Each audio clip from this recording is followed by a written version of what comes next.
Your mind can be your most valuable asset or your biggest liability, and you get to choose. This is the Building Psychological Strength podcast, where we explore ways to build resilience, build confidence, and make our minds work in our favor. We draw from the fields of psychology and life design to help us intentionally create a rock-solid mindset upon which a vibrant life experience can be built. My name is April Seifert. I'm a psychologist, a life design strategist, and co-founder of Peak Mind, the Center for Psychological Strength. Each week, I'll introduce you to an expert, a concept, a technique, or a hands-on practice that will help you build psychological strength in your own life. These are the tools to help you thrive. Well, happy Friday, everyone, and welcome back to the Building Psychological Strength podcast. My name is April Seifert, and I am your host. Today, we're actually going to just touch on and get a little introduction into a topic that I mention often on the podcast, but one that I have never really done an episode on, which is crazy. So today, we're going to do just that. And we're going to talk about the important topic of radical responsibility. I'm going to dive a bit into the nuance of it. We're going to talk a bit about what it is. We're definitely going to talk about what it's not.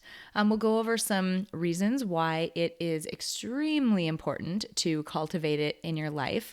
And then we're going to take a turn and get kind of applicable. We'll talk about how to spot areas of your life where you are not taking responsibility, and then talk about a way using some methods from the design thinking and life design approaches, ways that you can begin to cultivate it. Before we jump into that, I want to make just a couple of quick announcements. We have had insanely good guests recently, and I want to make sure that you know about some recent episodes just in case you may have missed them. I know people get busy, so I want to plug them here. Number one, on Wednesday, just this past Wednesday, we released episode 138, and that was with Amy K. Hutchins. If you didn't catch that episode, she did such an incredible job of giving an overview of how we can have some of the most difficult conversations in our lives. Like, think about those yucky ones that you don't want to have with maybe it's your spouse or your family member or an employee at work or your boss, like these really hard conversations. She is masterful at figuring out how to have them with intention and empathy, and going into them with a good game plan that helps you leave the conversation having, cultivated a relationship with that person and gotten what you needed out of the conversation. So hope you check that one out, episode 138. 137, right before that, Glenn Livingston. Oh my gosh. He talked about how we can use our conscious mind and sort of the two sides of our mind, right? The deliberative and the automatic, the roles that those two play in our habits. Think things like drinking, smoking, overeating, stuff like that we want to get better at. He gave such a good tactical overview of how those parts of our mind play a role in sustaining those habits, and also what to do about it. He gave away crazy amounts of free resources. So check that episode out too if you haven't had a chance to peek at it. And last, episode right before that, 136, was with Ms. Shannon Schottler. She is incredible. She talked about how in life, we always think that there's this straight path that we need to take, and that, somehow we're going to start where we are now, we're going to move forward, it's going to be linear, and it's going to make sense. And lots of times that is just not the case. We can end up in these phases of life, which she went over in detail and gave a lot of great information about, things like the doldrums, where you feel like you're just sort of out there, adrift. There's no wind in your sails. What that phase of life is about, and what you can do when you're in that phase of life to support yourself as you move through it. It was so great, and she is such an incredible coach and just an incredible mind when it comes to thinking about how to help people live better and achieve their goals. Okay, so I wanted to make sure that I highlighted those past episodes because they have just been incredible. And as just a bit of a spoiler alert, I'm booking episodes coming up, and I'm losing my mind over the caliber of people who are agreeing to talk to me. We have some incredible people coming up. We're talking like people who have stood up major areas of research in the field of psychology, experts who are called on by other psychologists all the time, people who are setting the path of where research is going and the way that we think about psychological strength and how to cultivate it and the ways in which we should. They're the ones doing the research. Like, they are the people. And they're saying yes. That's awesome. So all of those amazing people are coming up. It's going to be fantastic. Just be on the lookout for future episodes. Incredible stuff coming. All right, so that was the one announcement I wanted to make. Make sure you're catching those previous episodes. They've been amazing. Second announcement, we are still in the process of a really amazing offer for the Peak Mind membership. Right now, and I don't know how long this offer is going to last, but right now we're offering $1 for your first month in the membership. It's such an incredible offer because we want to make sure that everybody gets a chance to try it out. So if you've been on the fence, this is kind of the time to try it. You can try it for $1 for your first month. Take part in all of the incredible stuff that the membership has to offer, such as monthly hands-on workshops. And I have to put a plug in, join before September 25th. Do it. Because if you do, you get to sit in live on my next workshop, which is a life design focus.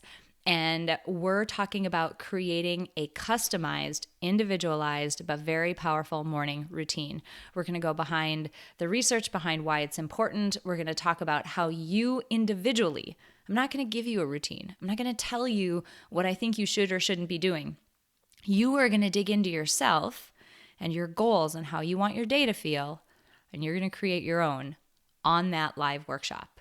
It's going to be an awesome day. So live workshops, that's included. Monthly challenges. Right now we are midway through a 30 days of mindfulness with zero meditation challenge. It is powerful and incredible. Challenges are included. Expert interviews are included. On-demand 24/7 on-demand library, that's all included. So if you hop on in that first month, you can binge watch all of the workshops that we've done so far if you want to. It's amazing. So anyway, I've talked about it enough, but $1, join. And join before the 25th because I want to see you on the workshop. It'll be so fun. All right, so let's dive into it today. We are talking about radical responsibility today. And, again, this is something that I talk about so often on the podcast because it comes up a lot. It comes up a lot in terms of the way people live their day-to-day lives. So just when things are normal and, average and day-to-day. And it comes up a lot when people are going through times that are really trying, times that are really difficult. It comes up then as well. I've talked to so many people who have gone through things like the Holocaust and cancer and building giant companies and just really big events like that. And so many of them, dare I say all of them, have pointed back to the concept of radical responsibility as being the thing that helped them through that set of circumstances. So if it can help those people, it can certainly help us in our day-to-day lives when things aren't as trying or as difficult. So let's talk about that for a second. What in the heck is it? People tend to balk or get angry when I tell them what the definition of radical responsibility is. So if you feel yourself reaching for a dial to turn me off, just give me a second and I'll dive into it and we'll talk about it in more detail. But radical responsibility is taking 100% responsibility for 100% of the situations that you find yourself in. 100%. No rounding, no gray areas. You're taking 100% responsibility for 100% of the situations you find yourself in. And there's some bits to unpack here about that definition. This means when you take responsibility, and that word is chosen specifically for a reason, when you take responsibility, you are essentially acknowledging that you play a role, that you are an active participant, that you are an active force in your own life. You're acknowledging that. You're acknowledging that you are the person who creates your life. And you're also setting yourself up with a mindset by saying, I'm responsible. You're setting yourself up with a mindset that says that you can now move forward and you can act from a place of intention and from a place where you are going to take control of the situation. Because think about that. In almost every situation that we're in, and I'm going to give you some examples going forward, but in almost every situation we're in, or in every situation that we're in, we have some degree of control. Even if, in the most difficult of circumstances, the only control we might have, but you always have this bit of control, is how you respond. Maybe you can't control another person who has more of the ability to act in that situation, but you can control how you respond. You can control how that situation impacts you.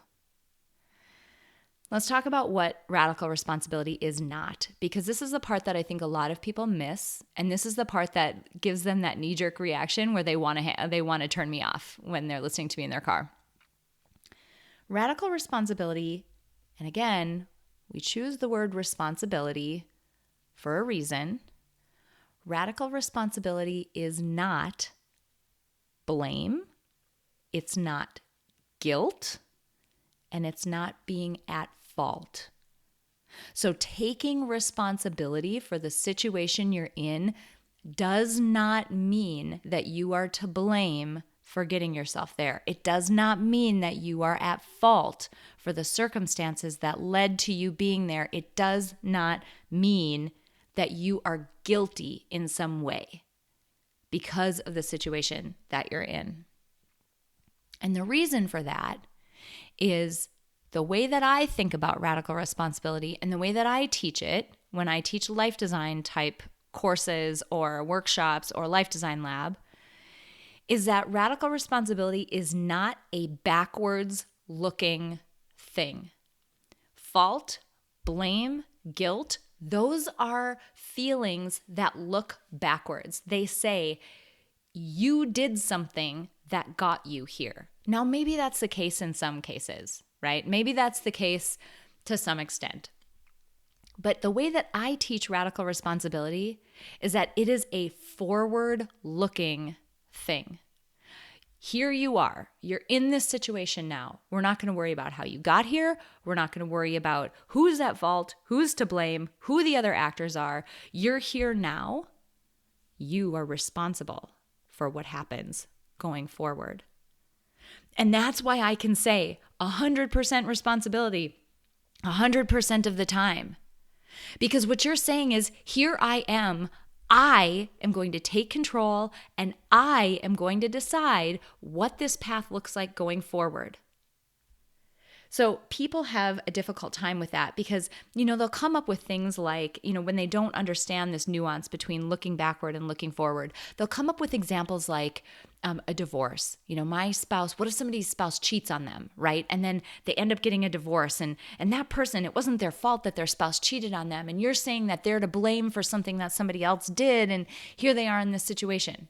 No.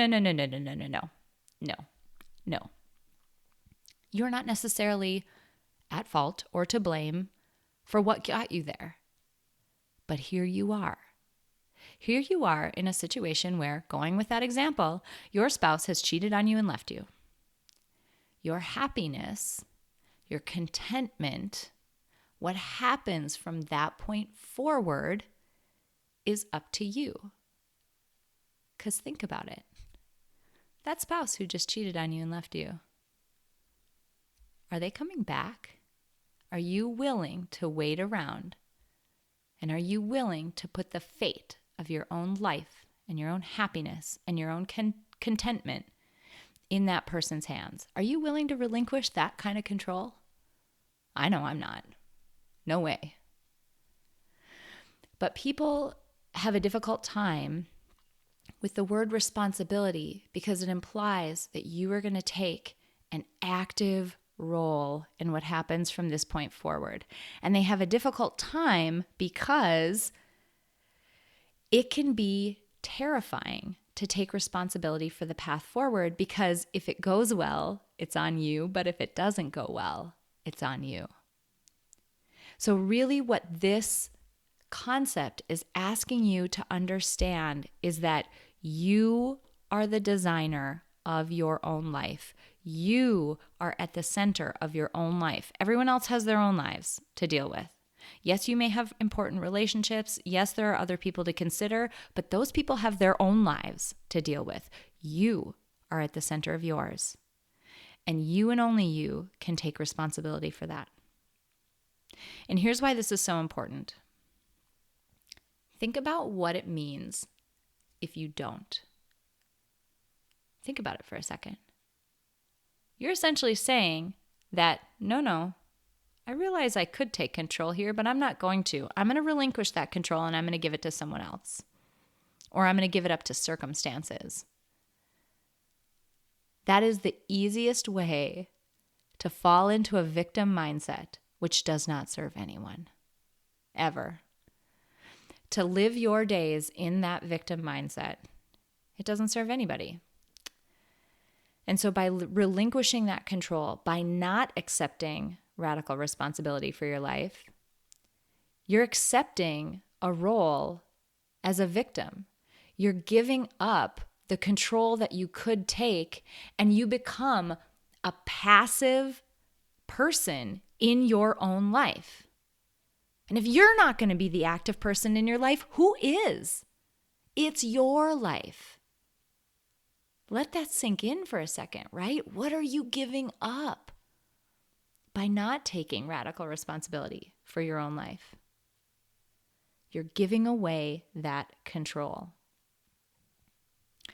So it can be easy to say, what tends to pop into people's minds when I talk about this topic is areas of their lives, areas of people's lives where they feel really confident. Those tend to be the ones that come to the surface first, right? I am taking radical responsibility. I am so responsible at work. I put up boundaries. I have, I'm doing what I need to do in order to be the active driver of my life in that domain. But what we don't realize is that, yes, those areas of our lives are the ones that, kind of crop up the quickest. But what lies under the surface are those areas of life where we just aren't as confident. Areas of our lives where we might find ourselves complaining more. And we're going to use those two indicators, the feeling of a lack of confidence, a lack of control, or the desire to complain about a particular area. Those are your litmus tests for finding the areas of your life where you are not taking radical responsibility. Now, I have to credit a man by the name of James Wedmore. If you don't follow him online, if you're an entrepreneur, he's kind of a cool guy to follow. He's got a lot of insight around what it takes to build a business and the mindset that you have to build a business, which is very different from being an employee, et cetera, et cetera. He also teaches quite a bit about this notion of radical responsibility. And he came up with this litmus test of, when are you complaining? Are you complaining about your email? Are you complaining about your jam-packed schedule? Are you complaining about a particular, friend who you don't like spending time with? Are you complaining about the types of projects or people you interact with at work? Any of those areas that you are complaining about, there is your opportunity to take radical responsibility. Again, maybe you didn't get yourself here. And this is where I differ a little bit from James and his approach. But maybe you didn't get yourself here. Maybe that wasn't your fault. Maybe you weren't to blame. Maybe you had nothing to do with it. But here you are. What are you going to do from here? So what I would encourage you as you're thinking about this, what are areas of your life where you're feeling like you don't have control, where you're feeling like you're not as confident, or you are finding yourself complaining? Those are areas of your life where you are not taking radical responsibility. And I would challenge you to identify those areas and decide. This isn't something that's going to happen for you. You need to decide that from this point forward, you are 100% responsible. And you're going to figure out what to do. And in terms of moving forward, really at a high level, because this episode is just meant to be an introduction into this topic, we could talk about this for weeks. It is just so deep. But talking about one simple way to think about how you can move forward to a place where you're being more responsible in those areas of life. There's a simple 3-step process that comes from the design thinking and life design areas. And this simple 3-step process can radically change how you approach nearly any situation, but definitely works for situations like these where you're trying to take responsibility for a position that you're in. Number 1, gather some insight. And this is all up to you. This is all about you. What do you want that area of your life or that situation? How do you want it to look? Your email, what do you want it to look like? How much time do you want to spend with it? What do you want to be engaging with? In your work, what kinds of projects do you want to have? Or what types of people do you not want to, or what types of people do you want to spend more time with? That friend of yours who is just exhausting and you don't want to spend time with anymore, what do you want that to look like? Who do you want to be spending time with? Gather some insight about yourself, your desires. What do you want and need out of that situation that you are finding yourself not taking responsibility for? Spend some time with that and get honest. Honest as in, I've had 3 glasses of wine, my inhibitions are down, and I'm really being honest. Get that honest. Write all that down and figure out what do I actually want and what does this area of my life need to look like? Then I want you to ask yourself this question, and I want you to write like crazy. I want you to write, how might we? How might we is a question that is so extremely powerful in the design world because of a couple of really key words. The word how, number 1. The word how signals that we are solution focused with this question. We're not interested in just speculating or talking about the problem or complaining more. No, we're saying how means how are we going to get this done? How implies what we're looking for is a solution that, go back to step 1, could land you in a place where the situation that you're focusing on looks and feels the way that you wrote down in step 1. The word might in that question, how might we? Might is a permission slip. Might is permission to just think broadly, to write everything down. In the case of your job, maybe the first thing you write down because it's the most obvious thing is, blah, I'm going to quit my job. You're just saying might. You're not saying you're married to this idea. Most of these ideas that you write down, you are probably not going to do. But the word might gives you permission to just write everything down because something magical happens when you start writing everything down. Your mind starts to see all those possibilities and it kicks in and begins to help you out. And it comes up with more and more possibilities. So if you can come up with, shoot for like 15 to 20 ways that you could do something different. Maybe it's you doing something. Maybe it's you relinquishing something, like delegating something. Maybe you're doing something differently. Maybe you need to set a boundary. There's all these things that you can be doing that would lead you in a direction in whatever situation you've identified that looks and feels more like what you outlined in step 1. So step 1, insight. How do you want it to look and feel? Step 2, how might we? What are ways that you might be able to move in that direction? Solutions. And then step 3, winnow down that list that you did in step 2 and start testing. And I would urge you to question your assumptions. So if it's your schedule and it's jam-packed and you feel like you have no control over it, what boundary can you set?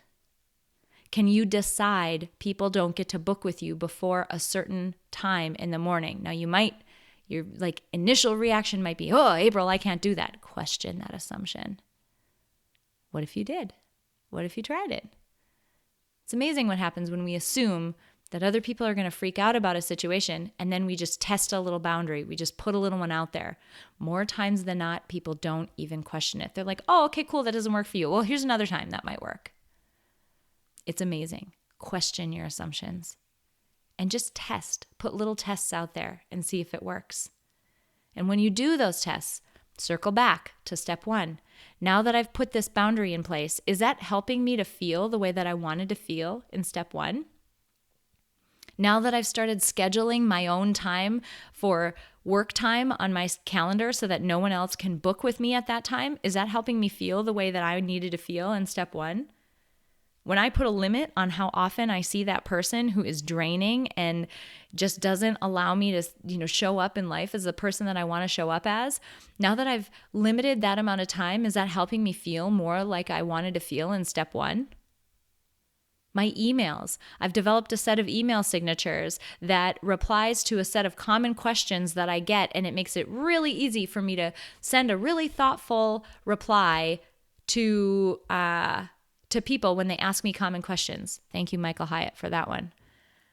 Is that helping me feel the way that I wanted to feel when I wrote down that stuff in step 1? You get this, right? Step 1, how do you want to feel? What do you want it to look like? Step 2, how might we? Step 3, start testing.